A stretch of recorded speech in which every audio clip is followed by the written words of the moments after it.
I'm Elle Embers, and this is Cosmic Curiosities.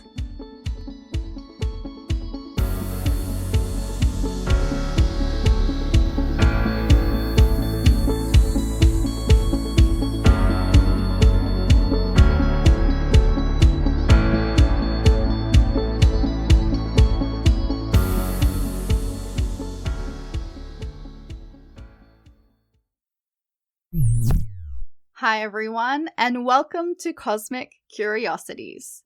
My name is Elle, and if you would like to enhance your connection with yourself through past life regression, energetic coaching, or cosmic channeling, you can send me a message on Instagram or visit my website, lembers.com.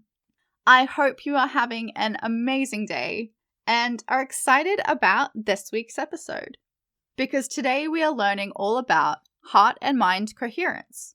And I feel like this is a big topic because in today's society, so many of us are overthinkers and so many of us struggle to get in touch with our true feelings and our emotions because, well, majority of us, we do live in our minds and we've become so disconnected from our hearts.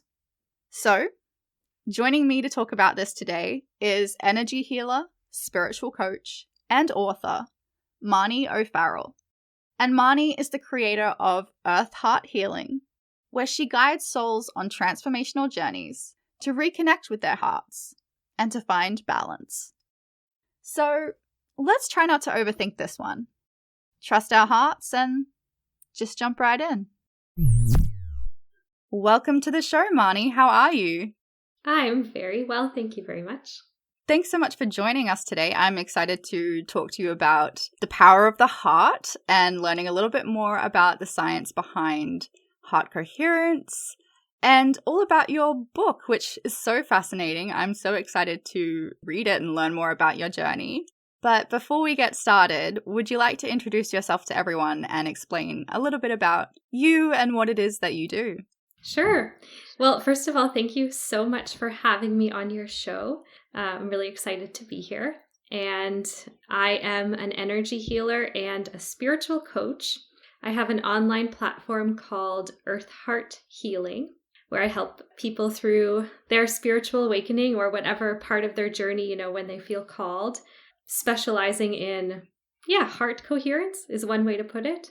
But also, on the spiritual path when we wake up, often it can be disorienting and it seems like all this extra information that comes online. And so I work with people to help them navigate a part of their path or, whenever they feel drawn. So I was trained as an energy healer after I had my spiritual awakening, starting in 2014, I believe. And I bring that up because when I first went into that healing, training, my heart just naturally started to kind of breathe more deeply. So there's a lot of different ways I think we can, access healing in the energy field.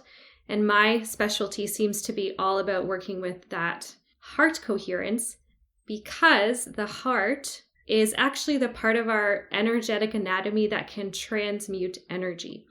So if you think about, incarnating as a human being, what is the point of incarnating as a human being? It's to learn lessons, to expand our awareness, to expand our capacity.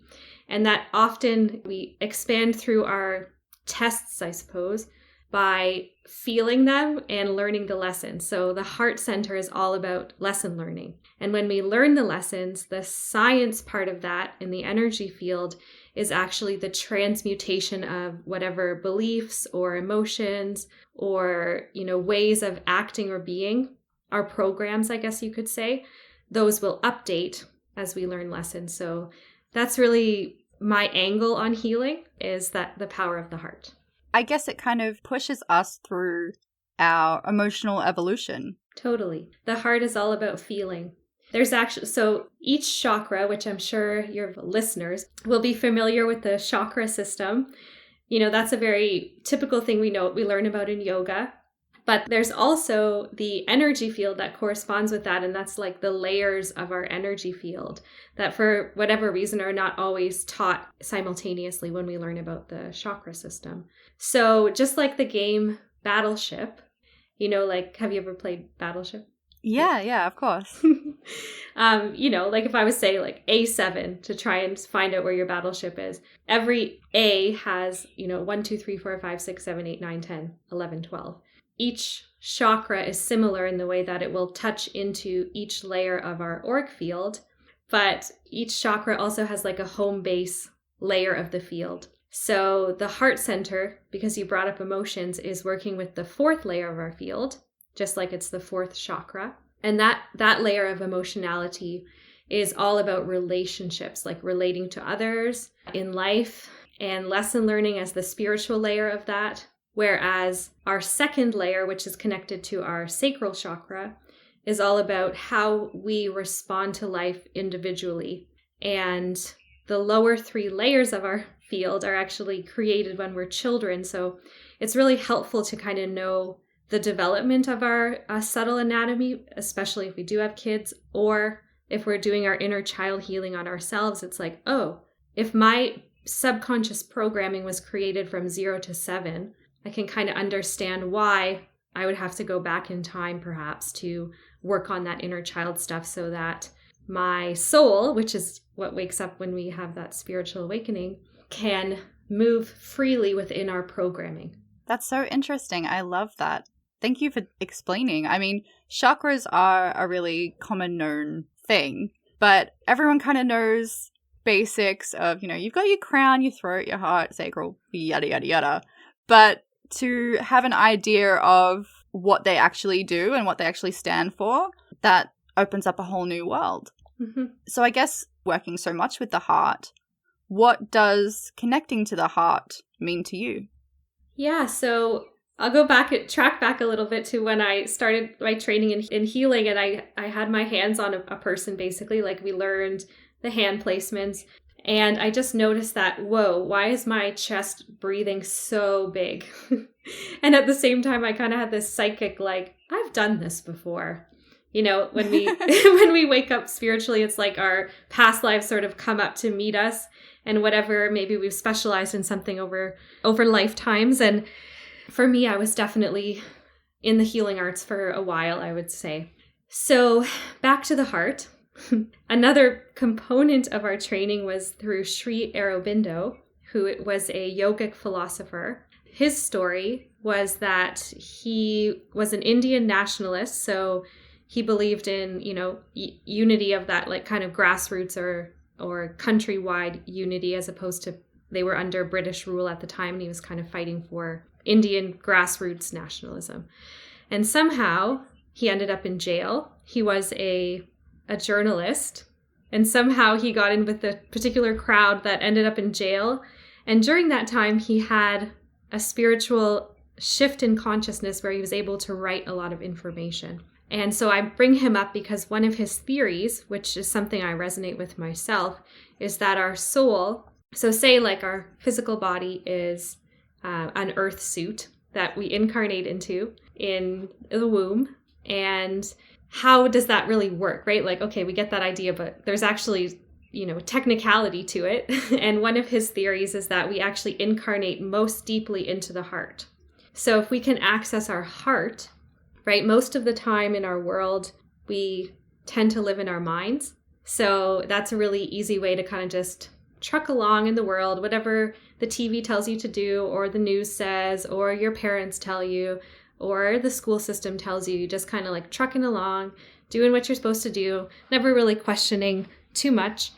And spiritual awakening often comes with like, well, why am I even here? Like, what is life? What's the purpose of life? And then on the spiritual level, it's like, oh, right, we incarnate into our physical vessels to learn, to grow, to complete lessons and stuff like that. So if you could say that each soul is very unique because we've had so many incarnations, so many different learning lessons. Even you could say maybe we incarnated in different species. So every person is going to be so unique, like a unique snowflake. So sometimes when that system that we were given in our brain is so kind of cookie cutter in a way.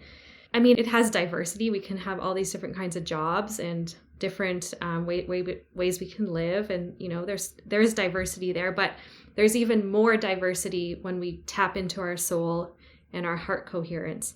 So if you say that our soul incarnates into our heart, it also kind of anchors into the solar plexus and the sacral chakra. So we get feedback all the time about our life when we can breathe our consciousness downwards into the body. It's called soul embodiment, I guess, is the train of like spiritual development. You could call it soul embodiment. So back to your question, I like to ramble on. That the heart coherence for me is like learning that we are each so unique, and our wisdom and our knowledge of who we are and how we function and how we find ease in life and how we find purpose actually comes from this space. It's kind of like everything is coded there. And all we have to do is learn how to tap into and listen and respect and kind of go with that intuitive guidance that we get. Yeah, absolutely. I feel like heart coherence is something that we hear a lot about, but maybe not quite understand. It's like you want to step into the heart, you want to feel connected to the heart, but so much emphasis is put on the brain in society that, you want to have a healthy mindset, you want to have a healthy brain, but obviously the brain and the heart need to communicate, right? They need to connect in a way to really emphasize what it is we're doing in life. So what is some of the scientific benefits being connected to the heart and to heart coherence? Sure. I've done a lot of different little trainings on my own healing journey, and one of them was working with a Toltec teacher. And I remember sitting in circle at one point in time, and there was a couple of things I said with my personality. Like we have a personality, how we talk, how we think, who we think we are, which is actually a calibration of all the layers of our field. And it's like what is on the surface to help us kind of see who we are. But as you go deeper into embodiment, perhaps there's things there that haven't been accessed or opened. And it correlates to yoga because our meridian lines, right, those lines of light in our physical body that the Eastern traditions know about so well, those are full of information. That's actually one of the layers of our auric field. It's the first layer of our auric field. And it's called the etheric body, or in the yogic tradition, it's our meridian lines and our nadis. So say you're like starting to breathe into your body more, your soul is waking up. There was a moment in time where I was like my personality is now shifting into my soul self, which, when you're kind of just living in your mind, it's a pretty radical shift, or else it was for me to kind of recalibrate my awareness to say, oh yeah, like I can remember some of my past lives. I can kind of see that I have a purpose. I have a mission in a way. Like we could all say we have missions, which are our reason why we incarnated in the first place. Like what's our lesson docket? Why did we choose this life, this body? What are the things we're working through? What are we attempting or desiring to evolve through? So back to your question about the heart, considering that it is that point in our energy field where we can transmute energy, which means to transform what is there into something new. Right? It's kind of like alchemy of the soul, and it shifts through compassion. So when we can embrace the things inside of us and love them, that's the first step to transformation. So the next parts we have to take action. We have to make new patterns. We have to, if we want to lose weight, we have to exercise or change our diet. It's not just like loving yourself isn't the only thing that's going to make us change and evolve. But it's actually the first step. If we don't accept what's already there and learn to really love it, like really love it, really understand why am I that way? Because the thing is, usually what's there is there for a reason. It was a coping strategy, or it was a trauma from another lifetime, or it was just, as a child having to fit into the system or the family vibration that we incarnated into. There's going to be reasons, really important reasons and valuable reasons why we are the way we are. So the heart has that power to go deep enough inside of ourselves to embrace our faults, if you will, and then transform them into something more expanded and something more appropriate for the present moment. And in that process, we also learn these valuable lessons, right? Which is kind of the whole reason we're here in the first place. And I don't know about you, but for me, I often think like when I'm in a really hard time, when I move through that lesson, I feel really like accomplished. It's that internal sense of accomplishment, right? Yeah. So that's one element of the power of the heart. Like when we drop in to realize, hey, I create my own reality.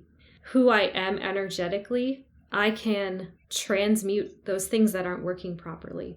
Another element, something to consider is, again, back to my own childhood, like how often is it that we don't really value emotions in our world?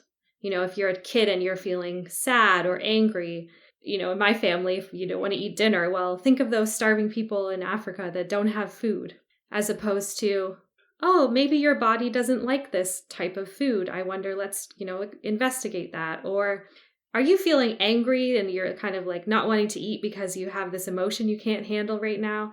And emotions are energy in motion, emotions. So they are the part of our auric field that fuels our direction, that fuels what we feel passionate about, what we like, what we don't like.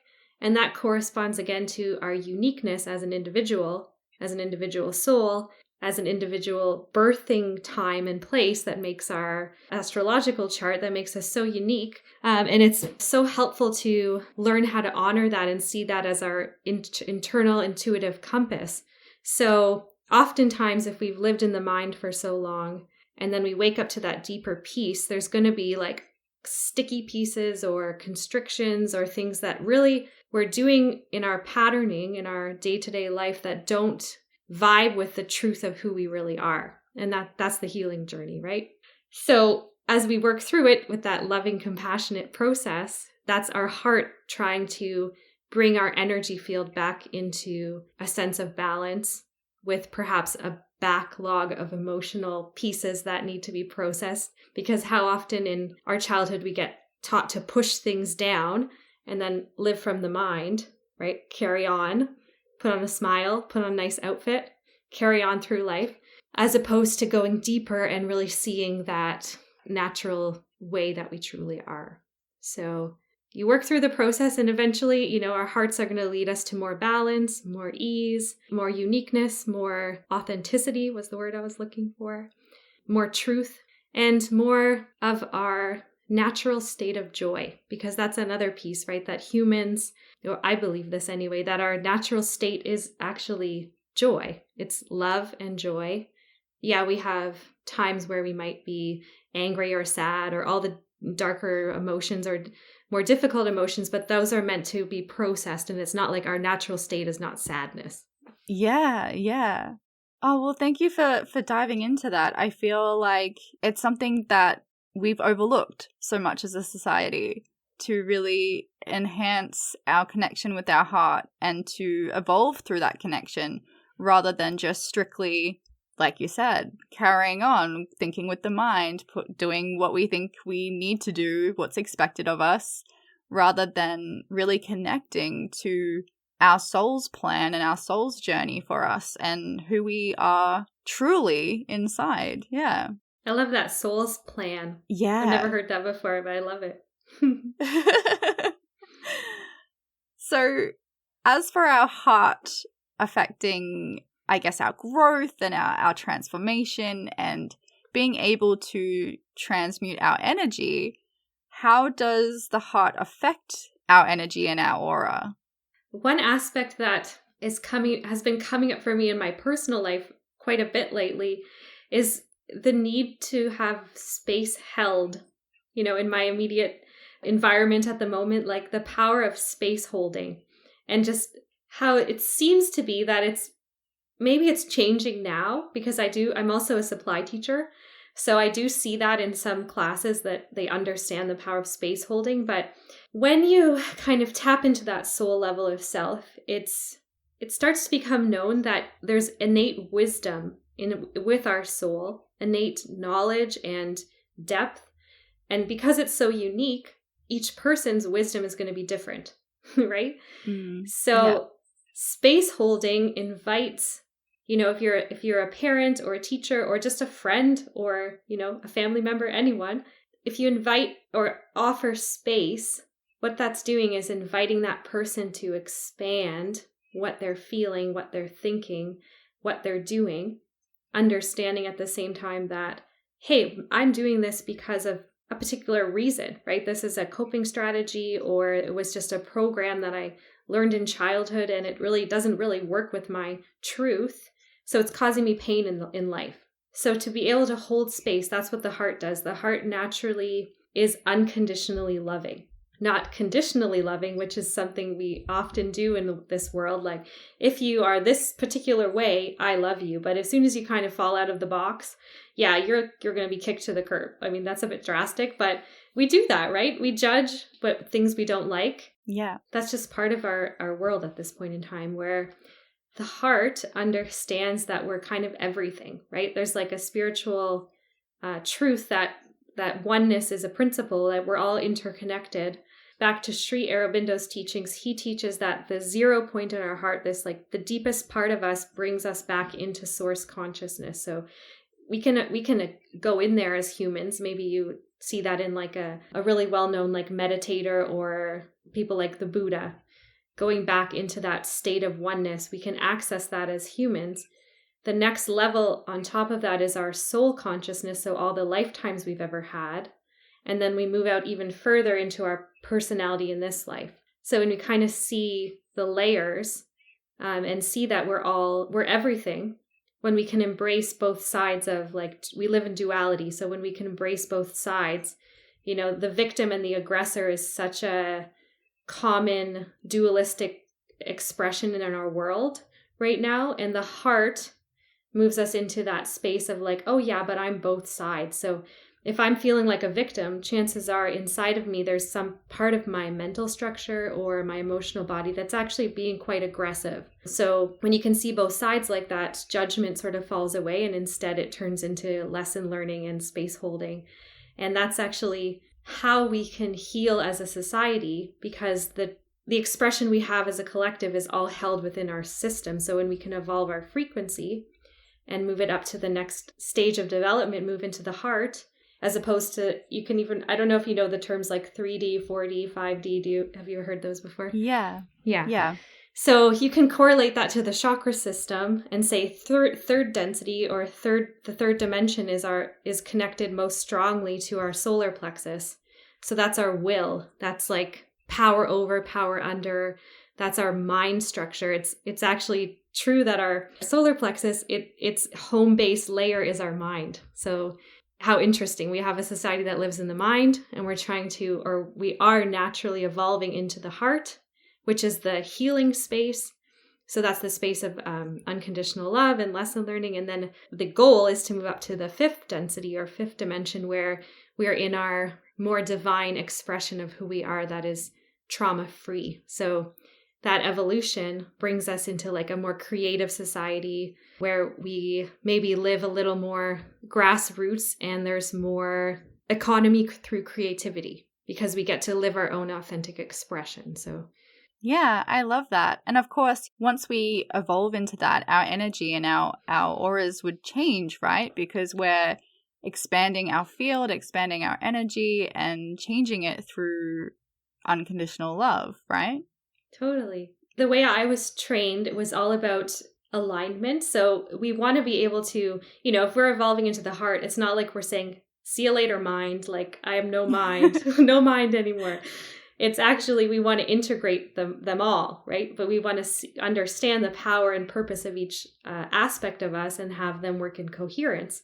So maybe that comes back to that mind-heart coherence that, I think you asked me this earlier, but there was a piece I had in my brain that I was like, oh yeah, this analogy is kind of like the heart. So there's another science that's called heart math, and the website is the Heart Math Institute.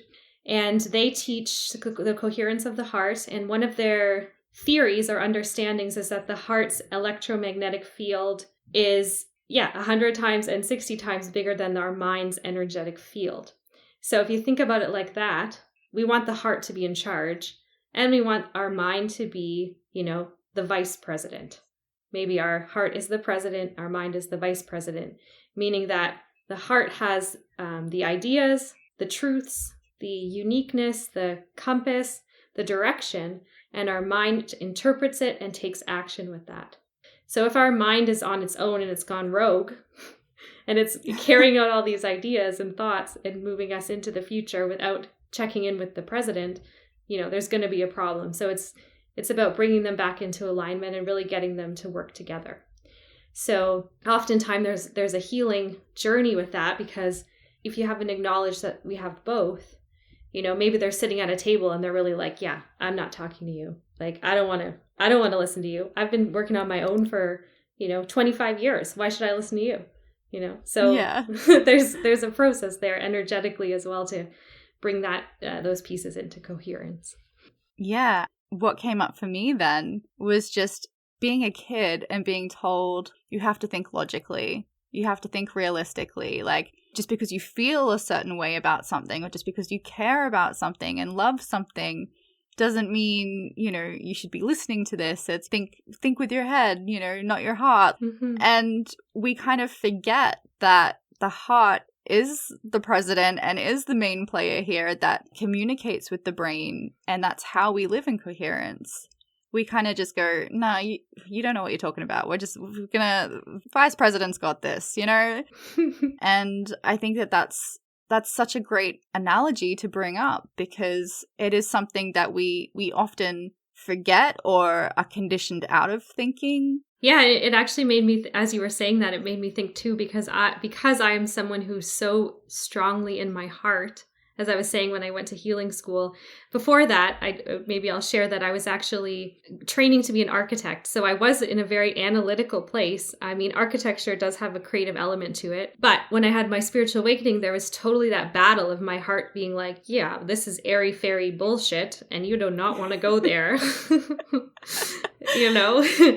But my heart was like, yeah, you definitely are going there. Like you are. And maybe your viewers will have had this, or yourself have had this, where when you are working into your soul's consciousness and you are really out of alignment with where you're supposed to be in your life based on your soul's journey, you will hit walls and blockages, and things just will not work if you're so out of alignment.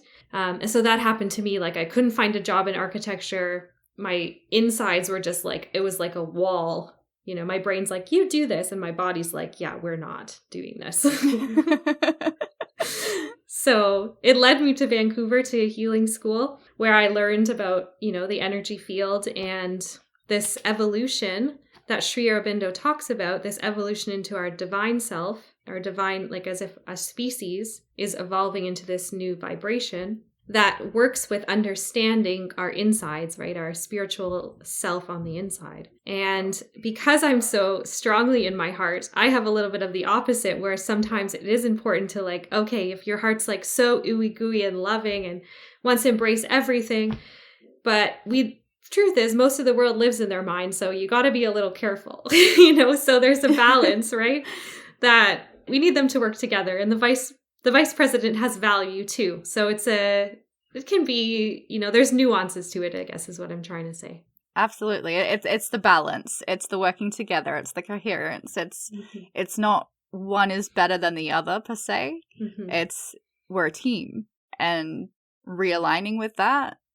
And I mean, you've shared a little bit about your own personal journey coming into healing school and moving down through that path. But what was it about your personal journey that really led you to writing your book? Because, of course, you're an author, and writing Sparks from the Heart would have been such a big experience for you. Yeah. Well, that book started because, back to that analytical and heart layers working together, when I was deciding to go into healing school, I researched and found the only healing school, I believe, that was in a real college meaning like a government institution, not like a private college type of thing, that offered energy healing in that type of structure. And because I was coming from architecture, I really wanted to find that level of, I'm doing air quotations, but like that level of integrity because at that point in time, it meant something to me. Now I probably reconsider, as I think I'm more human-centered now. Like, we have innate wisdom that's not always controlled by the government systems. So, but at that time it was important. And during that training, we had to actually write 200 chartings, 4 case studies, and then a final paper at the end. And my final paper was about a woman who was experiencing Alzheimer's and could no longer speak when I was working with her. So I got really curious, like, what's going on in the layers of the field. I think often as well, when we're on this journey, it takes time for the brain to come online to say, I believe in this. This is real. The neural pathways in our brain have to totally recalibrate to trust intuitive wisdom. And once we get to the other side of that shift in our brain, which takes time, there is actually a lot of science around subtle energy, how it works, the layers of the field, like what I'm talking about now, which actually comes from a woman named Barbara Brennan. And she has her own healing school. And before she was an energy healer, she worked for NASA. So, a lot of these people, and Sri Aurobindo as well, he was nominated for 2 Nobel Peace Prizes. So, these people are very intelligent, bright people. It just seems to be that our world systems do not acknowledge subtle energy and spiritual energy in the mainstream world. And because we develop our subconscious from 0 to 7, unless you had an energy healer mom or a witchy mom or someone who meditated every day who's really tapped into their spiritual self, we're not going to learn or develop that, and our body system is not going to learn and acknowledge that either. So to get that to come into our physical nature, into our brain, it takes time, it takes trust in the unknown, it takes following our hearts to lead us into that system or that level of knowledge. So with the book, there's another part of my journey too, that I was a really shy kid. My nickname, or I wouldn't really say it's a nickname. It was more like a bully kind of thing. I was called Tomato Face in elementary school, and it totally traumatized me. Aww. Yeah, I know, it's not very nice, is it? That's usually the response I get. So it's shocking now that I'm like, oh yeah, I'll just go on podcasts and like put my face on YouTube videos. No problem, It seems to be the way though, right? Like when you have such a resistance or a difficulty with something, it's like, oh, I really want to share that journey of growth with others to support them, right? That didn't come easy. So absolutely, you have that drive inside to share and support. Yeah, so because I was so shy as a kid, I never felt like I was able to express my full potential. Like when I did speeches or had to present anything in school, I'd always like go so stiff and like get so sweaty and just like not be able to speak, and then, never feel fully fulfilled in myself. So with this final paper, I really wanted to break through that. So I worked really hard on writing it because we also had to present at the end. And I also loved what I was learning about. So I was like, yeah, I'm just going to push myself. And because I really had that internal drive, at the end, my teachers at the time said, oh, you should turn this into a book. So in a synchronistic series of events, I was super high on life at the time because I had been like, yeah, it worked out so good and I worked so hard. I came home to where my family lives, where I grew up, which is in Ontario, Canada, so a different province and a 5-hour plane ride. And it just so happened that my mom was like, oh, you should go meet this person. She's like you. And that person that I met was like, oh, you're writing a book. There's a publishing house just down over there, just like 10 minutes away.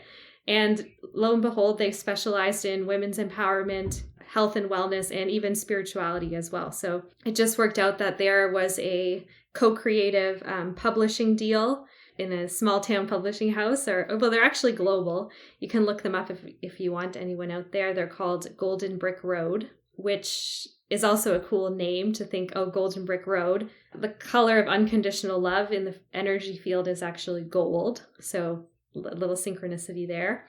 And then as I was writing the book, I realized, hey, I want to put my own story in here as well. So the whole theory in the book, or what I discovered with Alzheimer's, or my interpretation anyhow, is actually when we live, so this goes with all illness in the spiritual layers of life, if we can move into that soul-centered coherence. So there's heart-centeredness, and then even deeper, there's like soul-centeredness, right? When we can really trust the navigation system of that inner garden of wisdom that comes from our soul's many, many lives as humans and other beings. And when we get even deeper into that 0 point, that is the elixir of creativity, life force, love, that Sri Aurobindo calls it Atman, so oneness. And from that space, if we can access that in ourselves, that actually is like the healer of illness.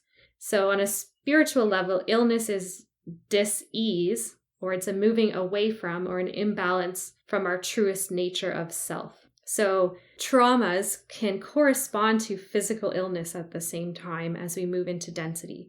So, when we're working in the energy field, we're working in the subtle realms.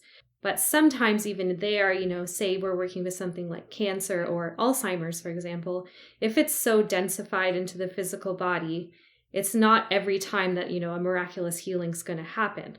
But we can come into an level of acceptance that creates less dis-ease. There's actually ease that comes with accepting where we are, who we are. Then at the same time, we can reverse illness too. It depends where you are in your life, how much life force is running through your body. At the same time, what is your life path? What are your life lessons? Because sometimes illness can lead to some great insights and lessons and really catalyze our soul growth as well, right? So there's like a different roadmap, I guess, when we move to the soul level, because we have to understand why we've incarnated each person.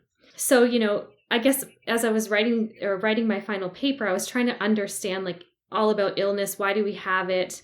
Not just like wanting to heal something or come back into like perfect health, but see like what is realistic in a way, or trying to find my own roadmap around that. And the theory that I realized or felt was in alignment with myself was that when we live from our heart center, from our soul center, that space is always wanting to come back into balance. So its natural breath cycle is like balance. So if we are imbalanced, that's when, we access that point, then more pain, more stickiness, or more difficulty might come for a time. But that's actually a gift, because it's saying, hey, that part of you that, if you never tapped into your soul, you might not have noticed until you're 70 and you have cancer. Well, now you're 25 or 35 and this problem's coming up mentally, emotionally. But hey, that's really not working for you. So we need to move that back into the proper balanced state for who you are as an individual. And that can correspond to like jobs, relationships, what we're eating, if we're exercising, all the things, right? Just life in general.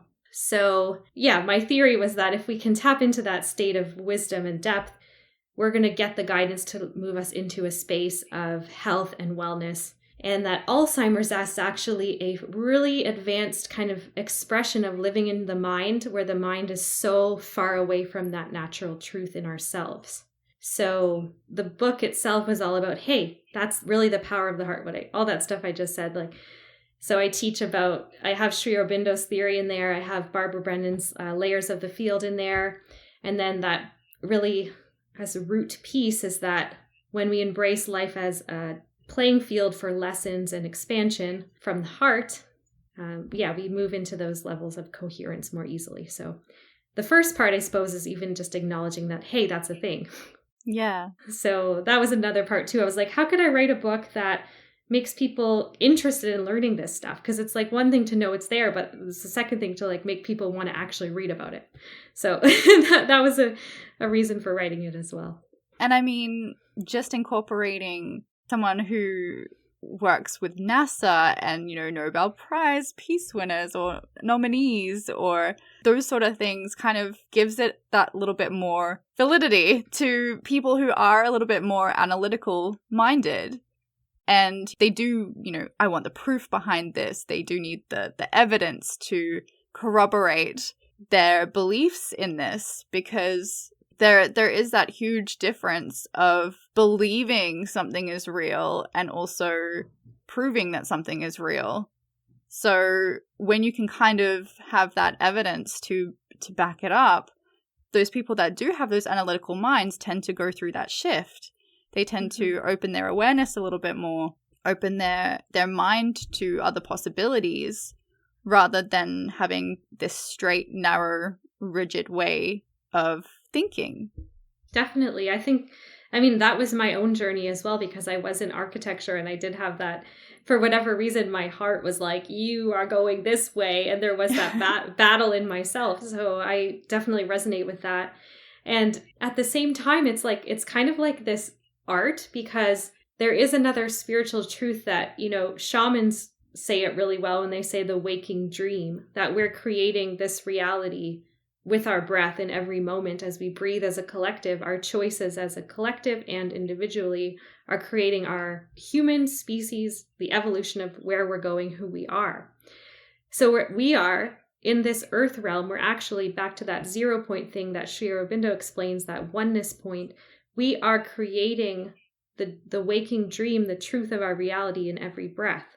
So we have to trust listening to our wholeness, our whole body system, not just our mind, for where our own unique soul or consciousness wants us to go. There's like an element of trusting, which at the same time is allowing our physicality to embrace more of that subtle world. And as we move through it with each step, then the neurons in our brains kind of change and evolve. And then there actually is that science to match where we're going. So it's like this dance, it's like, but at the same time, it's so great to be able to offer some of that science where maybe you wouldn't have been able to have it in the past, to really like let the mind sink into some expanded ways of thinking.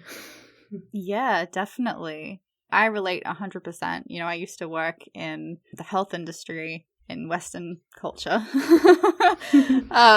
And, it is a very logical, realistic, analytical way of thinking, and everything is proven by science. And if it's not proven by science, it's irrelevant. So definitely having that opportunity to help those people bridge the gap between the analytical thinking and belief and trusting, I think is such a huge part to play, because that often is what is holding us back in believing and trusting in our heart, in our intuition, in our spiritual connection, in just source energy in total, that it's just such an important factor to think about. We can actually expand that area of awareness, of knowledge, so that it's not one or the other. Spirituality has to accept science. It has to work together. It has to have that coherence. Whereas science, a lot of the time, refuses. So it's amazing to have something that can bridge that gap, can offer those resources to say, hey, we aren't enemies.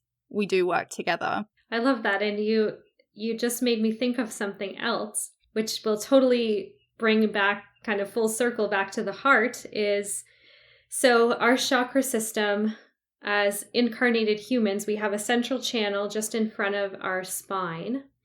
That is kind of like where we can bring in divine energy from our crown, right down. So cosmic wisdom, cosmic knowledge, higher levels of awareness. And the root chakra at the bottom is bringing up earth energy, so that we have grounding, we have stability, we have abundance, we have learning the cycles of nature, health and wellness that comes from the planet, as if the planet is our mother. Cosmic wisdom, cosmic knowledge is the masculine principle. And if we fall too far into the lower layers of our chakra field, that's where you get our chakras and our energy field into those lower densities, like the third dimension, the sacral chakra's home base layer of the field is the mind, and its density in physical matter. And if science is in that realm, just the physical nature of things, just looking only at even like in the macro layers of cells and this kind of stuff, like how do things work? How does biology work? This kind of thing, without acknowledging the spiritual life force that goes into it, we're missing a component. The heart is the part that understands that we as humans are actually influencing physicality with our thoughts and our emotions and the way we act and who we are. It also brings into like the idea of having with energy, personalities of things. So like the earth has a personality. Her energy field creates an essence, right? Mm-hmm. The cosmos has a personality and an essence. And that's the heart's level of understanding in relationship. So we relate to things from that level. How can we work together?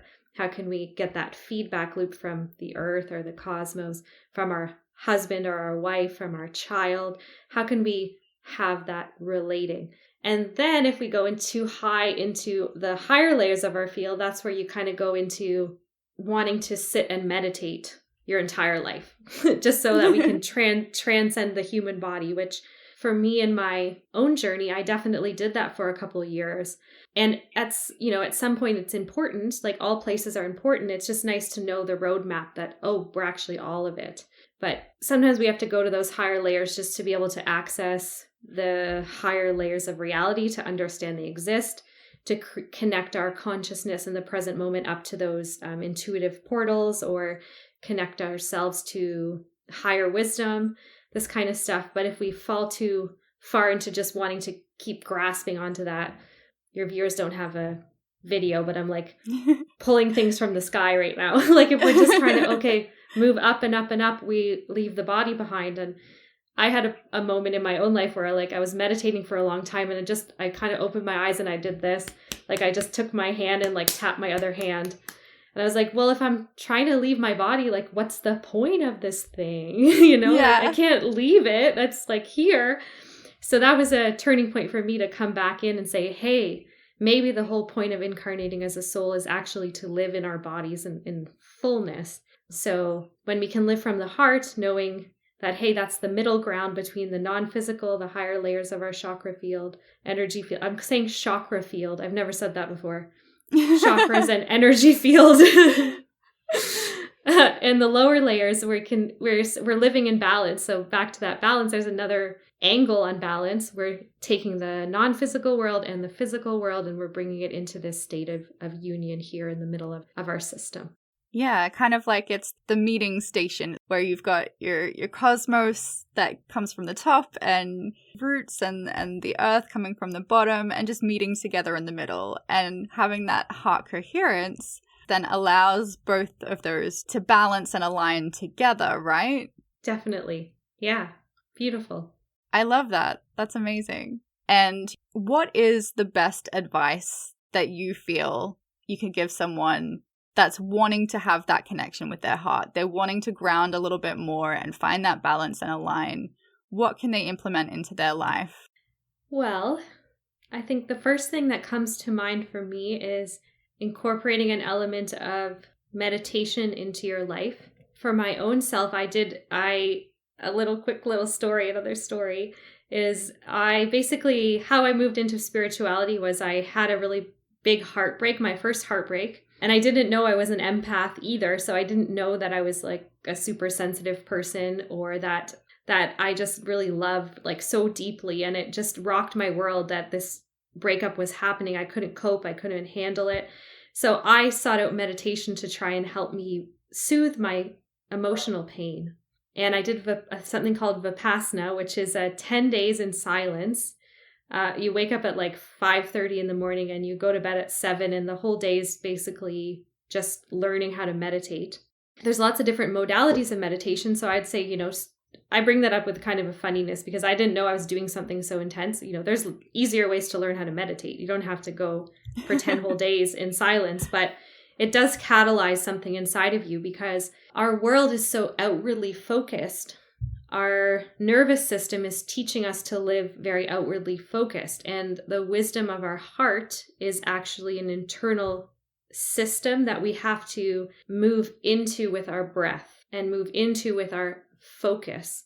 So if you can find an environment that offers that cutting off from the outside world so that your entire energy and devotion and focus is going into the inner world for a time just to activate it, it can be very, very helpful.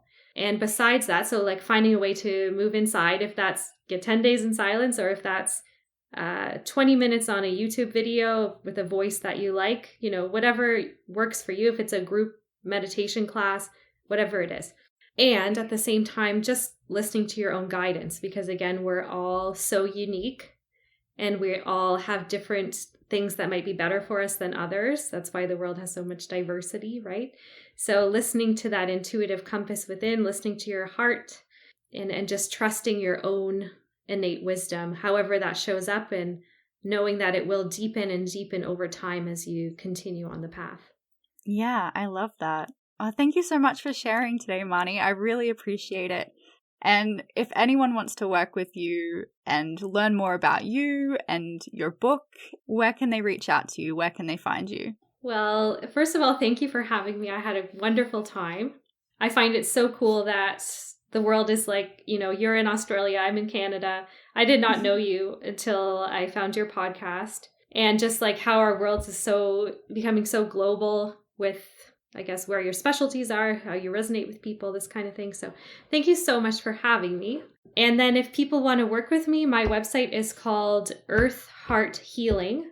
And I did want to offer your viewers, when this gets aired, so whatever the air date will be, I'll do 3 months into the future from that time. If anyone resonates, the sale is like about 30% off of the original price. So it's pretty good. So just say that you watched Cosmic Curiosities and you'll get that deal. So. Oh, amazing. And that's so generous. Thank you so much, Marnie. Yeah, you're welcome. And yeah, my pleasure to be here. I think you're awesome. Your podcast is lovely to listen to. And yeah, grateful that you're doing this. Oh, thank you so much. Thanks for joining me. Well, this is your Earthside Spirit Guide signing off for the week. If you'd like to know more about how you can work with me, you can follow me on Instagram @l.embers or visit my website lembers.com.